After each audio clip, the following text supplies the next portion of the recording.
Good afternoon, everybody. Thanks for joining us today. Man, it's hard to believe that we've recently passed the 1-year mark of a global pandemic and collectively working through some of the most difficult conditions any of us have ever experienced.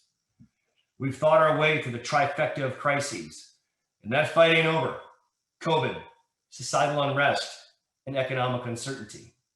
For the past 12 months, as many of you know, because you've been recipients of our weekly communications, MDC has partnered with the Harris Poll to deliver consumer research for 52 consecutive weeks, revealing the American consumer's mindset.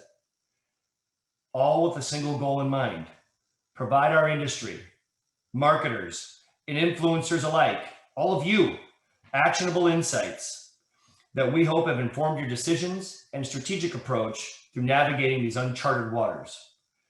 Now here we stand, a year into it. And what we know is that we're digitally accelerated, hyper-resourceful, and ever mindful. Today, we reconvene to examine the loss, resilience, and emergence of consumerism as a result of the pandemic. In the spirit of our tried and true value-add fashion, today's featured speakers will discuss a range of forward-looking data that we hope will help you chart the course as we emerge from the pandemic. My friends, there is definitely light at the end of the tunnel. So with eyes forward, I'd like to introduce you to MDC Senior Vice President, Robyn Freye. Robyn, over to you. Thanks, Ryan. I can speak on behalf of all of us when I say thank you to the Harris Poll for the hard work that went into keeping us informed on consumer behavior. We have an informative hour ahead of us unpacking the Harris Poll's Great Awakening report and its implications for brands and businesses. Today, you will hear from Mark Penn, Chairman and CEO of MDC Partners and President and Managing Partner of the Stagwell Group, John Gerzema, CEO of the Harris Poll, and Tawny Saez, Director at the Harris Poll. We'll lean into 12 key insights that impact marketers and business strategy now, and hear from some of MDC and Stagwell's network leaders with their questions surrounding the data. We'll also leave time at the end of the presentation to take your questions. The QA is now live. A full recording of today's presentation, as well as the Great Awakening report, will also be sent to all of those that registered. We've got a lot to cover, so let's go ahead and get started. Mark? Thank you. I'm really pleased that over the last year, the Harris Poll has managed to put together the most incredible data set to be relied upon in terms of what was happening to consumers, to voters, to people and their lives as we all went through this crisis. And we'll be able to look back and see how America first doubted that there was a crisis, how all of the consumer habits that we had really changed almost, in an instant, as a curtain of fear really descended across the country. And that fear stayed up quite justifiably as we went through one wave of COVID, followed by a reduction, followed by another wave of COVID that was each time bigger than the last. And as deaths that were estimated to be in the tens of thousands turned into the hundreds of thousands. But I think in this report, we begin to believe that there is light at the end of the tunnel, that people are beginning to see that light. And so we look at what they've learned, throughout the crisis and how we think they may act differently as we come out of it. And so with that, let me turn it over to John Gerzema, CEO and President of the Harris Poll, and really the principal investigator of this incredible research over the last year. Thank you, Mark, and hello, everybody. We want to get right in and talk about some of the trends. I think, as Mark was describing the challenge that America's gone through, we've been able to sort of chronicle a year of change through the life of people's reactions and feelings, their hopes and fears, their aspects on consumerism. And what we try to do in the next sort of 30 minutes or so is sort of give you a snapshot of 12 trends. So if I could put the screen up, I'll take you through them. We're going to talk about these at a high level. We're going to drill down. You're going to see in each of these There is implications, we believe, about how consumerism has been impacted during the crisis, how pent-up demand is building, and how digital acceleration and digital ubiquity has driven some fundamental changes in the marketplace, meaning that your assumptions that you may have had in 2019 may not be the same. I'll kick it off, and I'm going to start and talk about the Roaring 21s. We go forward. So the Roaring 21s is exactly that. This is this belief that if you are looking at your brand position, your marketing strategy, your assumptions on your customer, all of those issues need to really be refactored and reconsidered, because we believe, based on this data, that people are coming out of the pandemic with a very different mindset and different values in many ways. So the first thing we know about the Roaring 21s, which is we believe there's a savings dam about to break. We tracked throughout the crisis and found that 2/3 as of today, 66% of employed Americans say they were able to save money more than they would have otherwise during the pandemic. So that 2/3 of driving that savings is built on top of a lot of other positive news. Next. One of the things that Mark had talked about is that we had this conflict of fear and desire, and we actually have seen that the fear of returning back to public activities was 72%, is now 72% rather, it was 64%. So we're starting to see the emergence of sort of hope and desire, which is also a big part of this. The other thing that we're seeing is that vaccine acceptance is now 74%. It's up 11 points from January 1. And that's had a really important impact on the fact, as you see in this data, that those that have discretionary income, household income rather, of 100K plus, say the vaccine rollout has really influenced how they plan to spend this spring. So given that, we're starting to see some strong encouragement. Another really interesting point is that those who say the worst is behind us is now 69%. That is up 36% from January 1st. So with that, we believe that there's a lot of pent-up demand, revenge spending, I think, Mark, as you call it, and you can kind of see that in this slide. The first things that they're going to do is go out and spend more money on clothes for stores, get back out to concerts and sporting events, planning or taking a vacation. Tawny's going to hit on that a little bit later, and go to the movies. Yeah, John, let me add that we see in the Harvard Caps Harris poll, we track generally, do Americans think that they are better off, worse off, or staying about the same? And when we were going into the pandemic, record numbers of people were saying that they're better off, and we were down really at a record low, about 20%, saying that they were worse off. And then obviously everything flipped. But now, as you look at it, the curve has more normalized. We're back to 22% saying they're worse off, which actually is about what we would typically see, and we have more people once again, either staying the same or improving. So you are seeing a kind of a broad recognition of some improvements here in the economy as we begin to come out of this thing. Mark, that's interesting. I mean, as you look at the back half of the year, do you think this is going to be sort of a sudden spurt of consumer activity, a long tail? Will it vary by sector?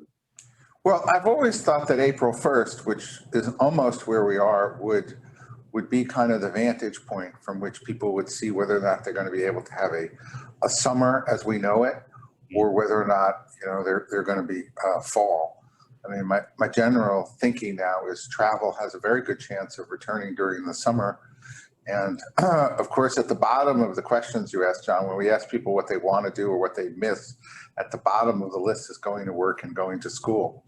So, people may put going to work a little bit closer to September and taking a trip a little bit closer to July 4th. But that's my guess now. But the real vantage point for that, I think, is in the next several weeks of data. Do they continue to go down, or do we see some kind of plateau or turnaround up? Interesting. And I think with that is really a belief too that consumers are going to be different as they get back out there. If we go forward, I'd love to introduce Tawny Saez. Tawny is really the brains behind this operation. She's been driving the team tracking all this data. Tawny, talk to us a little bit about this trend you call CVPTSD. Great, thanks, John. So as we look ahead, and we might be taking our masks off soon, it definitely doesn't mean that everything is going to go back to the way it was. We definitely see these lingering effects to the consumer psyche that marketers really need to understand, which is what we call COVID PTSD. And on the next slide, take for instance, 73% say COVID will change the way we shop forever. And that change is towards this no contact lifestyle where nearly half say they prefer not to use cash anymore. Just over half would be happy to never shake someone's hand again. And 43% are making fewer trips to the store and stocking up while they're there. So what you see here really are the demand signals for digital transformation across categories, which really sets us up nicely for the next trend on how people have adapted digitally and how it's across generations. So, Mark. Sure. I mean, I think that, again, for all of us who've watched digital adaptation and adaption, you know, it's always been, well, obviously this is the last two generations have been more or less born digital, and then the previous generations were always playing catch up. And I think that a lot of catch up was done here among the older generations who suddenly had to realize that if they were going to get something delivered, something ordered, going to go to a meeting, etc., they had to sharpen their digital skills. And that's where we say digital undivided. The pandemic, digital has gone from the next generation to every generation. Next. So 64% say it's shown how easy it is to shop online and how we make shopping choices more frictionless. In QR codes, much more popular. Contactless payments, more popular. Using, you know, I think the next wave of marketing will be in augmented reality. I think we're not there yet, but now that you have a kind of cross-generational familiarity with technology, while people fear the virus, they generally don't fear technology as much as they fear it. It'll be interesting to see if and when Apple glasses come out, whether or not technology for augmented reality, which is pretty much, you know, been a sideshow the last, you know, 5 to 10 years, really becomes, I think, the next big thing for the first time. And because people are so familiar with 2D technology, they're probably going to get ready for 3D technology here, which I think really is the next wave. All right, and plan to use telehealth. I mean, it was inconceivable before this that doctors would really do telemed. Generally, they thought it was nice but unsafe. You couldn't really see the patient, get the information that you really needed, and you can see going to the doctor has never been a pleasant experience, fraught with wait, fear, filling out forms, you know, sitting there wondering why the people next to you here, and so I think that you really see this kind of broad scale, you know, telehealth. There've been some launches of new companies in this operation, and just as I think ordering groceries online became something that people really were reticent to do before the pandemic. So I think telemedicine is really on the uptick, really scratched the surface of the potential demand here. Next. All right, back to you, John. Thanks, Mark. Well, that's really interesting because the other aspect that's sort of come out of this digital ubiquity and this sort of drive and understanding how to be much more of a maestro of using online is actually helping us sort of take control, right? And this is really what we call the blenders. There's this new blended life that we see emerging coming out of the pandemic that's really about how to sort of take and master on and offline living, shopping, working, entertaining. And I'll show you some data behind that to give an example. One of the things that we see almost across the board, just taking, you know, sort of four categories, for instance, is that there is this desire, as we ask in our Harris Poll surveys, that moving forward, Americans want this hybrid digital and in-person life. And so when you look at shopping, when we ask them, how do you sort of anticipate the ways in which you'll shop moving forward, you can see that there's sort of some really strong emphasis on sort of hybrid. They're going to reserve in-person shopping for things that are really important, perhaps more luxury goods, perhaps more things that are focused on experiential areas when we need to focus on browsing, et cetera. But a lot of those traditional, maybe more staple-driven types of shopping, more low involvement, if you will, they say they're going to continue to do online, and those numbers, get even more pronounced among younger folks. The real notable outlier in this, Mark, I'm kind of curious what you think about it, is the gym. I'm quite surprised to see that. I had anticipated that home workouts were going to be the preference, but it looks like Americans miss that socialization. Yeah, no, I mean, I think that's true. I think that if they're not going to go to school or work, they might as well go to the gym and eat out.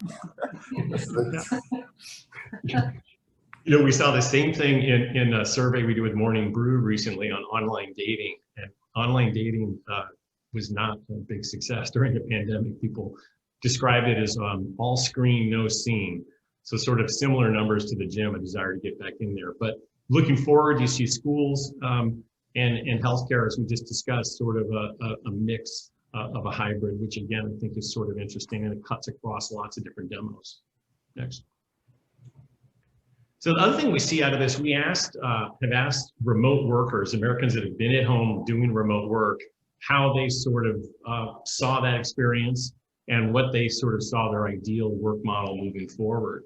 And what you can see on the right-hand side there is that almost 6 in 10 say that they're going to miss not having to dress up to go out when things go back to normal. 36% say they will miss not being able to wear athleisure, pajamas, sweats in the office. We saw a lot of that, Mark, right, with our bifurcation of the pajama index, I think, as you described it, how people were sort of getting up to work every day in their PJs. But I thought this is really interesting. When we asked them the ideal model moving forward, 62% of Americans said that post the pandemic, the ideal model is 2 days in the office and 3 days remote. So, Mark, as you kind of think about the future of the office and remote, any sort of commentary on that model? Well, it's interesting. My son has a company and an app called M Tailor that provides people with affordable custom clothes, and obviously the marketplace for general clothing, that custom clothing and shirts and so forth, really collapsed during the pandemic, and so he switched somewhat to selling work from home pants as kind of the latest the latest product. But the question here is, are we going to begin to see the clothing industry recover as people go back to work? I mean, the good thing is once they get several days in the office, then that will bring back a return to those kinds of purchasing that frankly have really declined significantly. So I think that remains to be seen. I think people are giving out their ideal model here of 2 days in the office and 3 days remote. I wouldn't be surprised if it's more 3 or 4 days in the office and 1 or 2 days. I think if people can work from home Mondays and Fridays, they're pretty happy. Yeah. Do you think there's a bit of FOMO in there too? Once people are back in the office, that being at home is going to be a tough thing.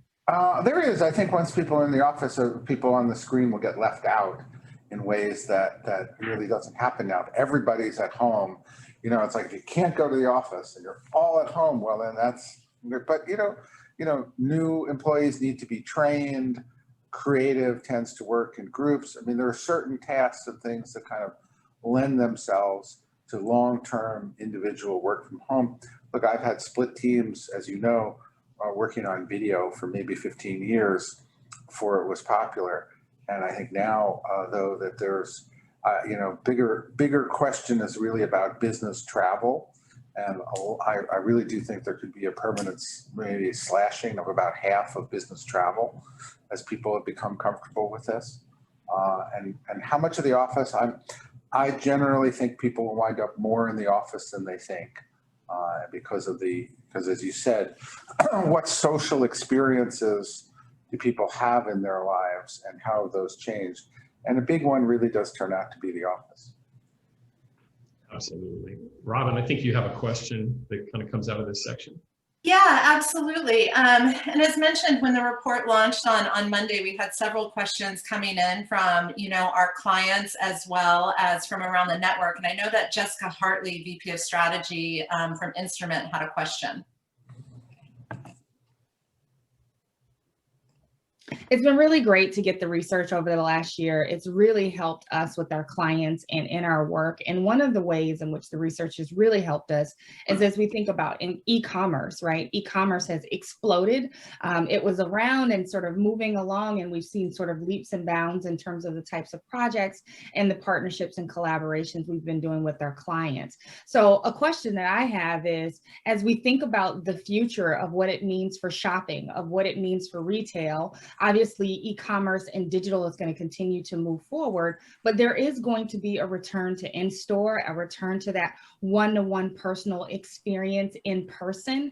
And so very curious on what we can do or think about as we think about putting together a seamless experience across mobile, across digital, and across in-store and retail. Mark, any thoughts? It's been really great. Well, that's really the question. Is it going to be seamless? Is it either? Remember, people who go in stores tend to buy things that they didn't think of buying when they came into the store. People online tend to be far more directed, specific. I came to buy a shirt, I bought a shirt. In the store, I came to buy a shirt, I bought a shirt, a belt, maybe some shoes. And I think that's the allure. Online, and this is where I think 3D and augmented reality could really play an enhanced role here. 2D shopping fundamentally doesn't create the same kind of desire mechanism right now that in-person shopping. It's close, and I think it's improving, but I still think a lot can be done in terms of the experience online to be as satisfying. And I think that people. I think the real question is, and look, generally in-store consumers will buy more. So I think people have to be more clever about taking an in-store purchase and then giving something to people, come into the store and get your free kit, right? And so that to tie in an online purchase to an in-store visit to building up kind of a loyalty that comes out of doing both. And I think that's a way to, really build the right kind of mixed experience here. Yeah, that's really interesting. It's almost like there might be a more modern omnichannel marketing sort of platform that's going to come out of the pandemic, I think is what you're saying. Yep. I mean, right now, I think they're quite isolated. If you take a look over to the next slide, right, they're not, I think as the questioner said, they're not seen as a cohesive whole and elements of the relationship. And part of that is because Amazon, for example, doesn't have an interest in you really going to an online experience. But a Walmart, for example, will have an interest in your shopping both in-store and online when it makes sense. But one of the other trends we wanted to highlight is really, if you're not doing influencer marketing, you're not where so much of the marketing is really taking place here in consumers' minds. Next. So 43% of the general population is using a mix of new brands and brands they're familiar with. So online shopping tends to be a leveler of brands rather than something that accentuates brands. It's kind of interesting. The in-store experience, which will be branded, and then even what's in the shelf, fairly hard to introduce a new brand. Easier when new brands show up online, and you see 43% doing that, and 21% started using new brands with, that they will replace the old brands with. So you really see this kind of disruption among brands, and it really kind of upsets, I think, some of the traditional marketing. And influencer marketing is a powerful wedge that can either hold people into their old brands or push them into new ones, depending upon how effectively it's being used. Next, do this, and that's why if you look, we all know that when people are making decisions, they go to online reviews, they go to articles, so they basically go to earned media, right, to really get information, and they go particularly look for influencers, and that's why in a world in which more shopping has moved online, where brands can be disrupted more easily, really moving forward with the influencer marketing place and influencer marketing itself, I think becomes critically more important, because they don't see, feel, and touch the product.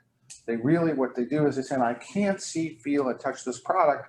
Well, let me get some more opinions about this product before I take the leap of faith and purchase it. And that's where influencer marketing fills this gap between an advertisement that might create initial demand or get you into the funnel, and what gets people across the finish line and the product in the cart.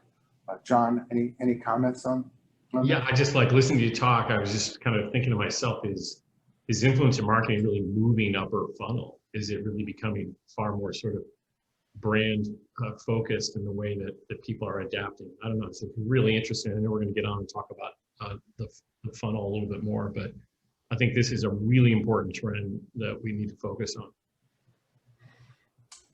Let's take a look at what we call the next trend, the tech, actually D to confidence. This is a really interesting trend that sort of kind of Mark picks up on a few of the other trends that you've been talking about. But you kind of take us through sort of this rise of D2C brands and their confidence.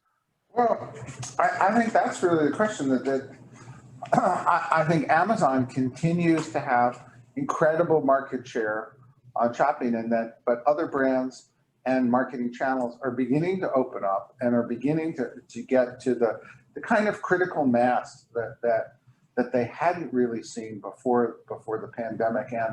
And so I think that the question that every brand always has is okay, should I sell my product principally on Amazon online, or should I create my own experience? And services, for example, generally create their own experience because they're not really sold. They're not really sold online. Luxury brands typically will create their own experience because Amazon isn't seen as while Costco differentiates itself by being a carrier of luxury brands in some rather interesting way, Amazon's not seen as a carrier of luxury brands. Amazon is seen as as an efficient producer of well-priced merchandise, and so luxury brands tend to go that way. And then regulated brands, whether it's COVID testing or things related to healthcare, they also have their own experience. And then the question then becomes, what experiences, whether it's clothing like the M. Taylor experience or the other experiences, are really can produce their own pathway. And then today, do you need your own pathway to establish your own brand? If they're not going to the stores, then maybe they buy a lot on Amazon, but your own pathway creates really your own brand stop. And that's where we're seeing eBay, Walmart, right? Also come on now. I think, eBay's been it's really transformed from an auction site into kind of a broad scale merchandising site. Walmart here has really come up pretty strongly, I think, from where it was before the pandemic. And of course, Amazon, with its incredible corporate image, John, that you have been following, really continues to have just this amazing strength in this. But the question that marketers have to grapple with: Amazon Plus, or non-Amazon, in terms of how they're going to get their goods to market. Next. And so consequently, a lot of people are going their own way, right? And so if you go their own way, you're going to need your own marketing channel, your own combination of performance and influencer marketing. You look at how the incredible growth of Shopify here, which is really indicative of people creating their own e-commerce experiences. And so individual e-commerce experiences, which then require independent marketing channels to be successful, you know, are on the incredible rise. John, anything you want to pick out on that? No, I think what's really fascinating about it is how it relates to this next trend that just really talks about the celebration of the lower funnel. Can you just take us into where you see sort of this renaissance or, you know, sort of driving just critical importance of performance marketing? Well, that's where we're really seeing the emergence of creative performance marketing.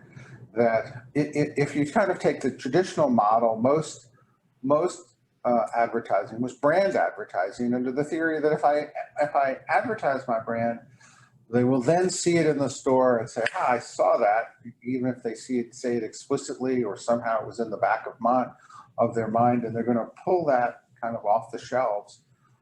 That was the traditional model. And now if they're not going to the stores, then what's really happening is people are saying, well, why should I advertise the brand? And if I have a separate channel, then I'm really going to have to turn my brand marketing into performance marketing, which means I wanted to accrue to my DTC or brick and mortar sales chains much more directly than in the past. But at the same time, simple ads that don't really convey information or emotion are just not effective. And so consequently now we're beginning to see this convergence of creative and performance into a new kind of creative performance marketing and a generation of vast amounts of interesting online content. So if we take a look at some of the numbers, right? How good or poor job are the following industries doing in digitally adapting their products and services to the needs? You see some of the trends we've talked about: grocery stores, health providers, restaurants, obviously technology. It's interesting who's on the bottom: travel and hospitality, airlines, real estate, media, insurance. Pretty much the public sending the message, right, very clearly on something like grocery shopping, which was done 100% in person. This incredibly complex process of picking out goods that you really want. You see how people say, wow, that has really clicked online for me. Telemedicine, we've seen, you know, restaurant ordering has become commonplace. And then you see the rest of those, you see reasonably good numbers across the board, but you're kind of seeing, if you're in the real estate or the airlines or hospitality or insurance or automotive, or even financial, I think the consumers are sending you a message. Your experiences could be, I think, made even better and more alive. I don't know, Tawny, any comment you've seen on this one? Yeah, I just think, you know, the industries that are doing the best right now were best positioned during the pandemic, with groceries and health providers and restaurants, where only time will tell how other industries really level up and perform for consumers when they're ready to go back to those industries like travel and hospitality, airlines, which we're starting to see now. But yeah, I think that's about it. Next slide. Yeah, and if you kind of look at it, 82% of consumers bought apparel online. I mean, where else were they going to buy them? The problem is they weren't buying them at all. So people have started to buy personal goods. So a lot of these experiences, right, have been again, you kind of look at it and people come away from this and saying, I can't even believe that I used to spend 2 hours going to the grocery, right? And so there's certain experiences that just have clicked here as kind of no-brainers. And then other experiences, like I said, where still a hassle, still a thing, or something where I don't think that the general apparel experience has been kind of the same kind of satisfying experience that the grocery experience turned out to be. And I think you'll see them back in the stores when they're back in the offices or when they're going out socially, so that they have need for those clothes again. Yeah, I know we had a few questions that came in around, the importance of brand strategy. I'd love to hear from Pooja Shah, who's the Group Creative Director at Coleman Boyd. She had a wonderful question surrounding this. Hi, thank you. My question is, according to the Gartner CMO Spend Survey, brand strategy became a top 3 priority for CMOs. How do we balance the importance of brand against the successful performance of lower funnel activity? Yeah, I think that's a great question, because that is the question, which is, if you go too far to just performance marketing, it's going to be rather ineffective because you don't have the brand to carry it through. If I know the brand, I know the, but remember, the online experience is part of the brand. As I always say, Amazon does few, if any, advertising over the last 10 years. They have no physical places, yet they created the #1 corporate image, right, as a result of their online experience. So online experiences, customer experiences are the brand to some extent, and so that's important to bear in mind here. I do think there has to be a good balance. I wouldn't do one without the other. I think we're going to step up the game on performance marketing into creative performance marketing, and I think building brands will still require a combination across all channels. And I love what you said about creative brand, creative performance marketing, because if you think about the traditional definition of upper funnel branding was really about storytelling, right? And sort of bringing that emotion into the brand. And who's to say that you can't do that through your performance tools, which I think is really exciting and interesting and different. The other thing about it, I think, is kind of interesting is you have a whole generation now of folks that have sort of come up through marketing that have been fundamentally focused just on performance marketing. And then there's some people sort of maybe 20 years on in the industry that were more just focused on brand, at least in our industry, in advertising. So the fact that these two are coming together is really going to be, don't you think, Mark, a competitive advantage? Yes, no, but I think it's a new kind of marketing. I think that fundamentally people are retooling their marketing. As I always say, it's about getting the right ad to the right person at the right time. And it's just a fundamentally different process from just creating a brand and hoping people show up or expecting them to show up. It is finding them every step of the customer process, right? Every step of that car consideration, the consideration set, the review of features, the movement to pricing, the ending of the previous lease, the transition, the eventual visit now to the store to the dealership for a test drive is the result of 10 other steps of online marketing before they get there. And I think we're only seeing all of those things that we saw. Just, it's as though we took a microscope and magnified them 5x in terms of their importance here coming out of the pandemic. And that's why for all the people on this call who are digital marketers, I think that the future, coming out of this thing is even brighter. Well, that's a great segue to kind of go a little bit deeper into the look up and go forward into a really interesting trend, Mark, that you found in our Harvard CAPS Harris poll last month, which is this focus on what you call uncancel culture. Can you kind of unpack that for us?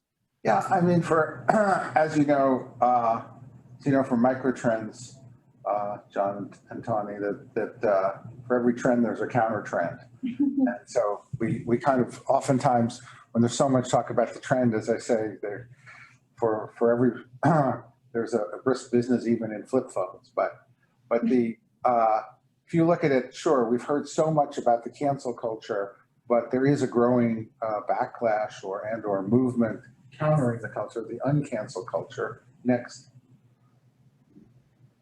And do you think there is a growing cancel culture that is a threat to our freedom?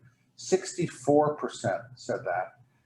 And that was a stunningly high number because so many of the questions that we put out that are about politics today are just, 80% of Democrats and 80% of Republicans. Well, this did get 80% of Republicans, but it also got 48% of Democrats and 64% of independents. So I do think that there's a growing concern here about things that start off as incredibly well-meaning or even completely justified, going too far. And I think people are looking to possibly move the needle back here in terms of what falls under the rubric of something that should be canceled. Next. Right, and then do you think the firing of individuals by employers on online or other contents largely justified or gone too far? Close question here. I mean, it goes to my point. Here's one relatively split, 53 gone too far, 47% justified. A worrisome question, are you concerned that if you were to express your true viewpoints on Twitter, that you might be banned or fired from your job? 39% said that, 61% said they're not concerned. Well, 39% in a First Amendment open society is a relatively large number. First of all, I wonder what it is they really believe that they feel they'd be fired. But second, if you look at it, it is an even greater percentage of people making over $100,000. This will be true of even higher education. So there's a tremendous amount of fear of expression that I think is driving this concern about cancel culture having gone too far as we come out of this. Next. Well, that's really fascinating. It also sort of ties into this, what we're also finding, this sort of bifurcation of tech. We call it tech rift. And this idea is the fact that, yes, there has always been nomenclature for the last several years around big tech, but now it's sort of forcing a division between good and bad tech. And let us explain that. We go forward. Mark, again, really interesting data that comes out of the February Harvard Caps Harris poll. But we asked this question around which of the following companies do you believe have a positive reputation or a negative reputation? And I thought what's fascinating about this is how different the business models are, as you see on the left-hand side. If you're a manufacturer, if you are tech without social media, if you will, versus some of the other brands, particularly Facebook and Twitter on the other side, you sort of get this different barbell market approach. Inside there, Amazon and Google were highly regarded. I think they were up high in your study, along with the police force and the military, and Twitter was down with China and Parler. So can you help us sort of understand that? What do you think is happening here? Well, look, I think Amazon, did incredible service to people during the pandemic and became a lifeline. And Hulu and Netflix was a companion to so many people during the lockdowns.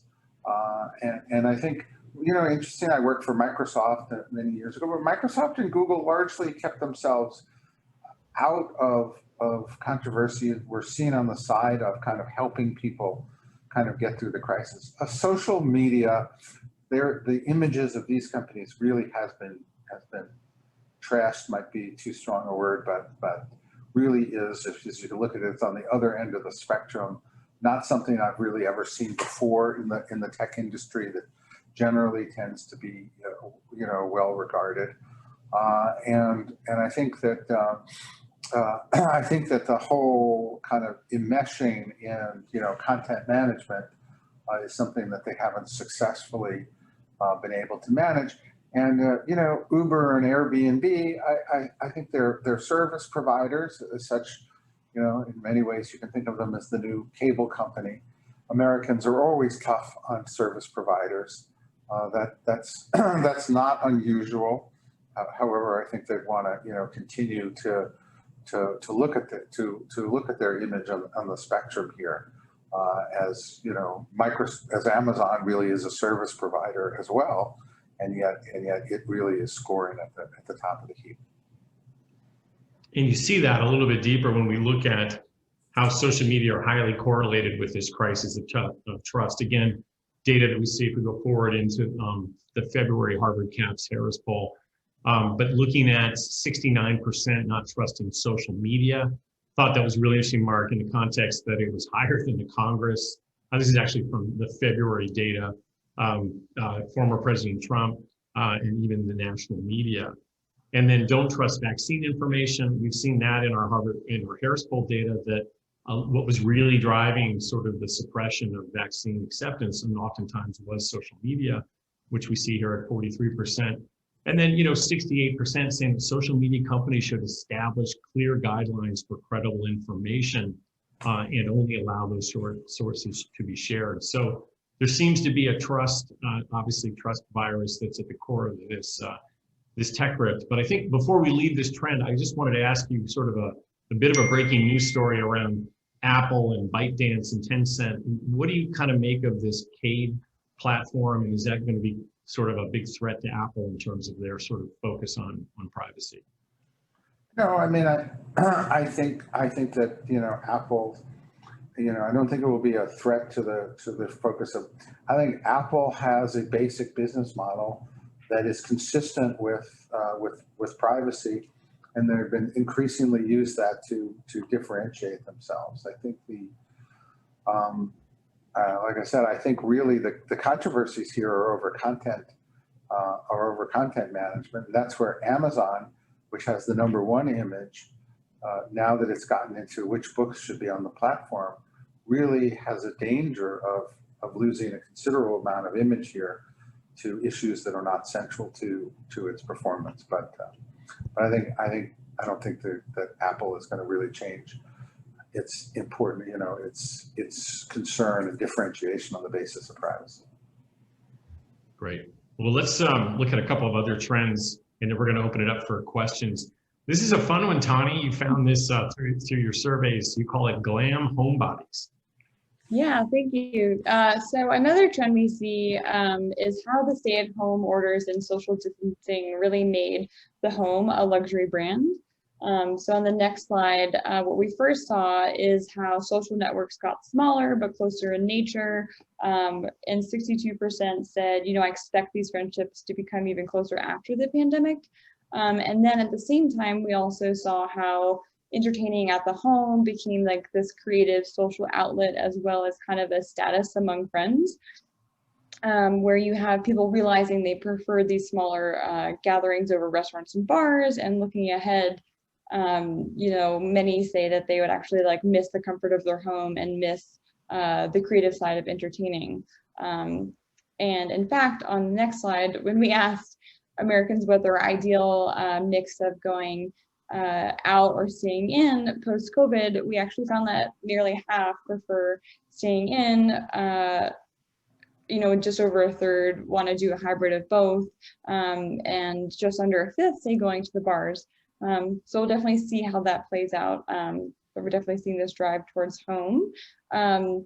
But all of this on the next slide kind of signals this greater emphasis on the home, which is a trend that we're definitely seeing trending up as a thing that will continue on in terms of, doing more home cooked meals. 68% of consumers did that during the pandemic, spending more on telecoms, so you can have your internet, your streaming, and then making home improvements so that it's more enjoyable during all this time at home. I don't know, John or Mark, if you had anything to add to that. I think, why don't we go and talk about travel, and we'll hit the last one and then open it up to questions. Awesome. So at the same time, people really want to get back to traveling after being confined indoors for over a year. And on the next slide, if you kind of think about what John was saying in the beginning with pent-up demand, and the savings dam about to burst, what we see on the right-hand side is this pent-up desire. So people miss going to a restaurant, 68% shopping in stores, going to concerts. So these numbers really show this tremendous excitement to get back out there. And on the next slide, we even see half of Americans are planning a vacation for this summer already, with just almost a quarter planning this spring, which is quite soon, and just under half planning for this summer. So I think with the vaccine rollout and the closer we get to herd immunity, people are purchasing those tickets to get back out there.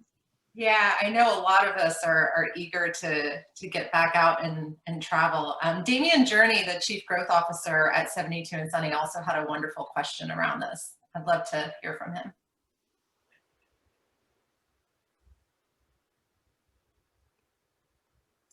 as someone who loves to travel, I'm excited to begin traveling again. I mean, after all, I miss my trips to Vegas and international beaches with my family and friends. But I'm curious though, how do you see the travel industry competing for travelers, given your data that brand messages and campaigns seem to drive less behaviors than before COVID? Well, does that mean that prices and online deals will rule the day? And to that point, I'm also curious to know if the recovery will be different for destinations like Vegas, Miami, et cetera, versus travel service providers like airlines and hotels. I mean, fundamentally, the businesses are connected, but they are in fact in ways different. So do you expect the recovery will be different as well? Mark, you want to take that one? Well, I definitely think people are looking forward to getting out there. They'll be able to gamble again, fly again. I think there'll be a premium on new experiences. Like that if you kind of analogize it, people are trying new brands. I don't think that travel brands will be less important. I think travel brands will be as, if not more important, because it's very hard to build up trust and confidence in a travel brand. But I do think that the idea of how can I do something a little bit over the top, a little bit different, a new experience, I think that's gonna really play prominently in what people are looking for out of travel marketing. Yeah, I'd agree. We saw that also, an interesting trend that was called sort of this extended vacation where you mix in work from home. That's been driving a lot. And also the fact that, you know, the number one thing that Americans missed during the crisis was their friends and families. So would that also talk about large scale group travels, and those bucket list sort of trips could be an interesting dynamic as well. All right, I'm going to hit the last one here real quick and talk about what we saw with reputation. So this was very interesting to us. As Mark talked about at the beginning, there were really a big focus for companies through the crisis, where companies across sectors get very high marks for sort of being essential companies during the pandemic. And notably, these were large, big companies, companies with logistics, companies that connected us, all the companies that really sort of kept the motors humming during the pandemic. But what we're seeing though is just how important reputation has really come back to become this critical intangible asset. The idea that trust is really a driving brand differentiator and a catalyst to growth. And let us sort of talk about that real briefly. The first thing that we see in our data is, you know, just take, for example, the pharmaceutical industry. You know, never in my career, I think, have I been in marketing when the pharmaceutical industry was enjoying the reputation that it is today. We saw it double in esteem in 1 year, from 32% to 62%. We saw, you know, in our Essential 100 corporate reputation rankings this summer, you know, that J&J, Pfizer were both in the top 10. Now, not inconsequential is the fact that they were all also working on vaccines, Essential being exactly what they were about. But again, I think it's very interesting how sort of reputation is sort of being remade in this era of the pandemic. And does that offer an opportunity for companies to sort of reset the way that they think about their industries and sectors, or escape from their sector on the basis of the type of work that they do?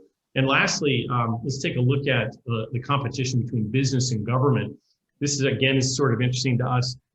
We looked at corporate American leadership, and across the board in both our global data and as well as in our US data, we see that 6 out of 10 Americans here say companies were more reliable than the government in keeping the country running during COVID.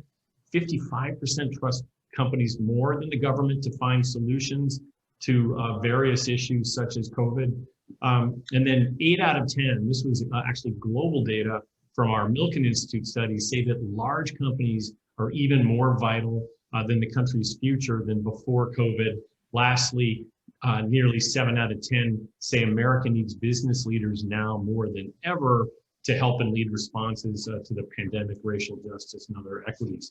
But with that, lastly, comes sort of both an opportunity and a caveat and a concern, which is that with this reputation revived, a recent study that we have conducted looked at just the outsized impact that a CEO has on the reputation of the company, on its ethics, diversity, inclusion, and even its stock price.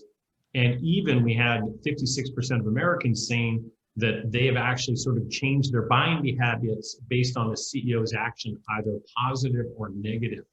So I think it's quite interesting, you know, and even Mark this morning from the headlines that, you know, the ouster of Danone's CEO, even as he had aggressively sort of promoted a very socially ambitious platform, is I think sort of a tangible reminder to us that shareholder value is still very much in the equation as CEOs are tackling social issues. Great.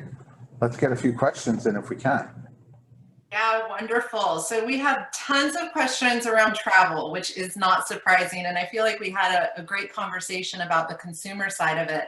But there are a couple questions as it relates to business travel. You know, when do you see that picking back up? And how does this impact live and virtual events for the remainder of 2021?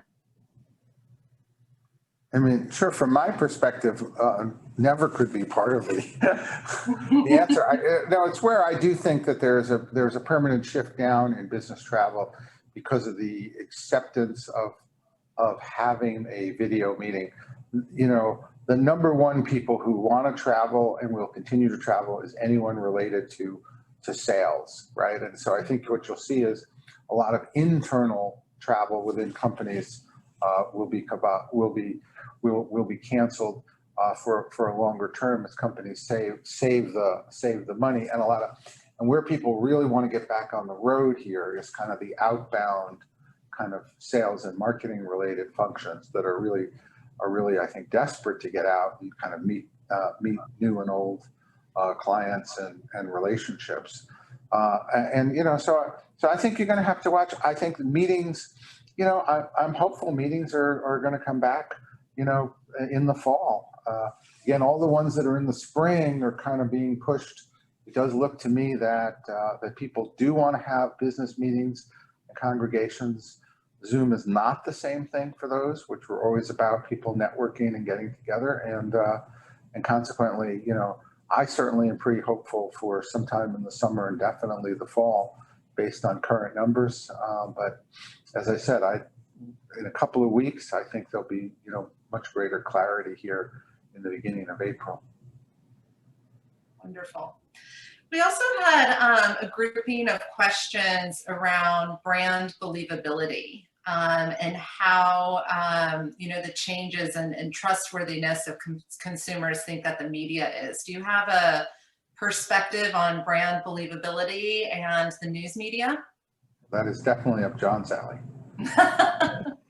It sounds like, Robyn, what you're talking about is sort of perhaps brand safety and sort of, you know, advertising on social. I mean, I know a lot of the work, Mark, that we've been looking at in the Harvard Caps Harris polls even talked of the fact that Americans sort of, I think 7 out of 10 are actually supportive of potential regulation of social media. You know, a marketer, a very senior marketer that I know said to me recently that social is 5% of my budget and 95% of my headaches. And so I do think brand believability is just more challenging than ever, given the fact that, you know, the adjacency problems of being there, misleading content, all those things that we know. So I think one of the real big shifts that is going to be happening is a look at other ways in which brands can be associated with more non-combustible media outlets. I mean, you see the rise of Discord, you see some of these other sort of platforms that are offering sort of better safety for brands. I don't know, Mark, if you got any thoughts. No, I just think that that you've seen this incredible change kind of in, you know, brand and corporate reputation. That those changes are really going to, I think, as you know, put companies in good stead to deliver for their consumers. I think in general, companies emerge from this thing brand-wise, in many cases, better shape than when they went in. The question really is, are they going to go back to using their products or not? Yeah, absolutely. And out of all of these trends, which one do you think is going to be here to stay? Or which ones do you think are going to be here to stay?